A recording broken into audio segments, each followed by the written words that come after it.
Okay, so here's something wild. Imagine you're staring at a screen, maybe it's this one, and you feel that familiar, heavy itch of burnout. Your neck is stiff, your brain feels like it's been put through a paper shredder, and your anxiety is spiking. So, what do? You do what any self-respecting 2026 human does. You spend $20 on a mindfulness and cedarwood candle. Or maybe you download a $5 app that plays the sound of rain on a tin roof while you scroll through more videos of people having perfect mornings. Does any of it actually fix the burnout? Of course not, but for about 15 minutes, it feels like it might. Welcome to the Feelconomy. It's a $7 trillion industry built on a very specific lie, that you can buy the feeling of peace without actually doing any of the work to achieve it. It's like buying a high-end productivity planner and getting a massive rush of achievement before you've even written down a single task. We're addicted to the aesthetic of healing, not the healing itself. Think about the last time you felt truly overwhelmed. Did you actually stop and rest? Or did you just start researching the best noise-canceling headphones for deep focus? We've optimized our burnout. We aren't just tired anymore. We're efficiently tired. I'll be honest, when I first started looking into the data on this, I felt personally attacked. I looked at my own shelf of calming crystals and realized they were just expensive paperweights for a life I was too stressed to actually live. We're treating our internal emptiness like a room that just needs some expensive digital furniture to feel complete. But as we're about to see, no amount of minimalist furniture can fix a structural foundation that's rotting. We aren't just consumers anymore. We've turned our own identities into a product. And to understand why that's a problem, we need to talk about the spectacle. Let's talk about a guy named Debord. Back in 1967, he wrote a book called The Society of the Spectacle. And honestly, it reads like he had a time machine and spent a week on modern social media. Debord argued that in a modern society, everything that was once directly lived has moved away into a representation.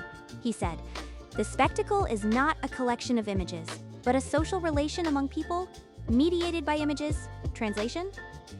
Your vibe online isn't your life. It's a high-quality product you produce for others to consume. And here's the kicker. You eventually become a spectator of your own existence. You're not just eating the avocado toast. You are the creative director of the avocado toast moment. You're not living the sunset. You're managing the production of the sunset photo. This leads us to Erich Fromm's brilliant distinction between having and being in 2026. We consume identities. We feel zen just by paying for a meditation subscription.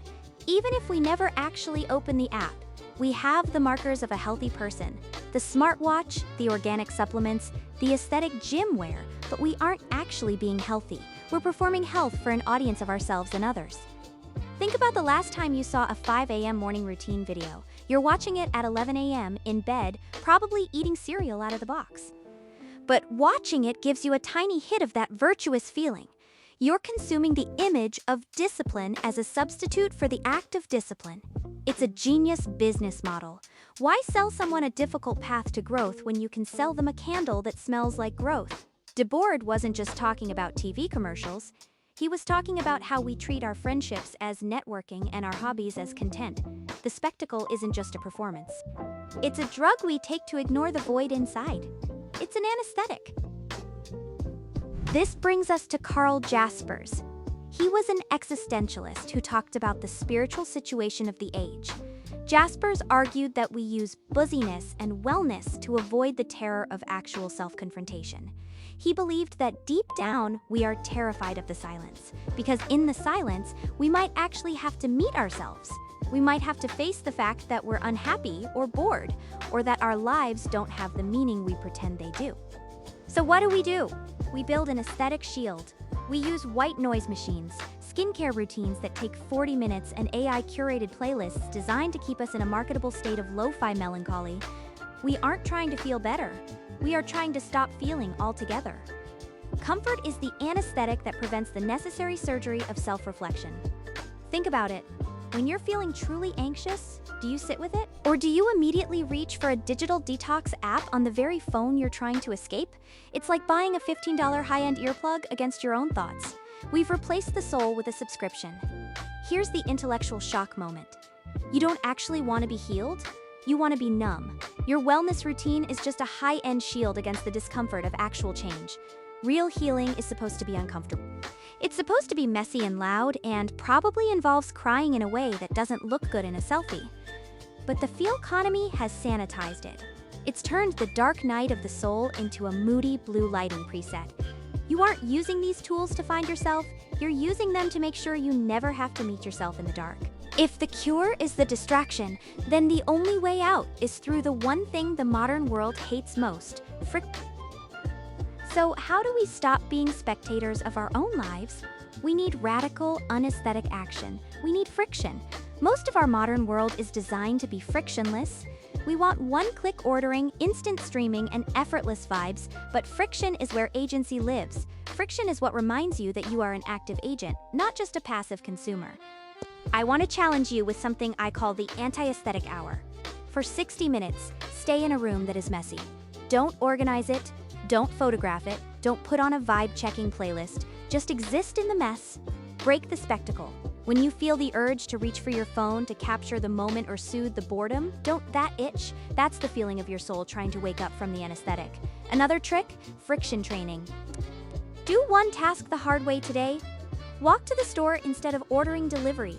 Read a physical book where you can't hit command to find the answer.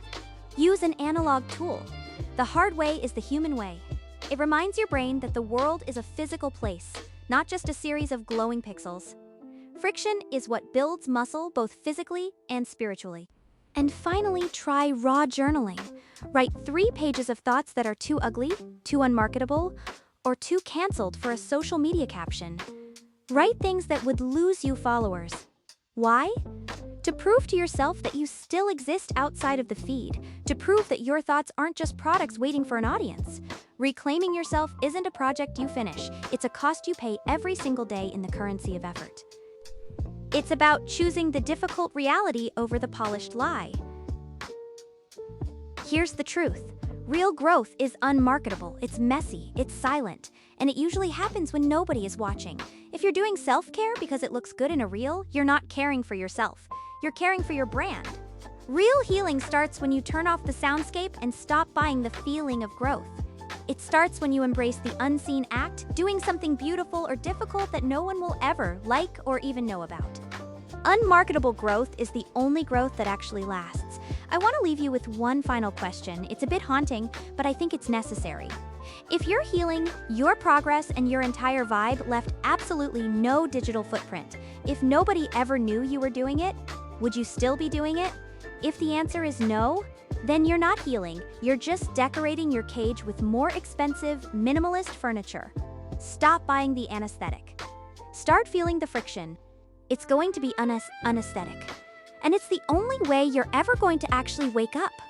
Real life doesn't have a filter, and honestly, that's the best part about it. It's raw, it's chaotic, and it's finally yours again. So go out there and make a mess that nobody will ever see.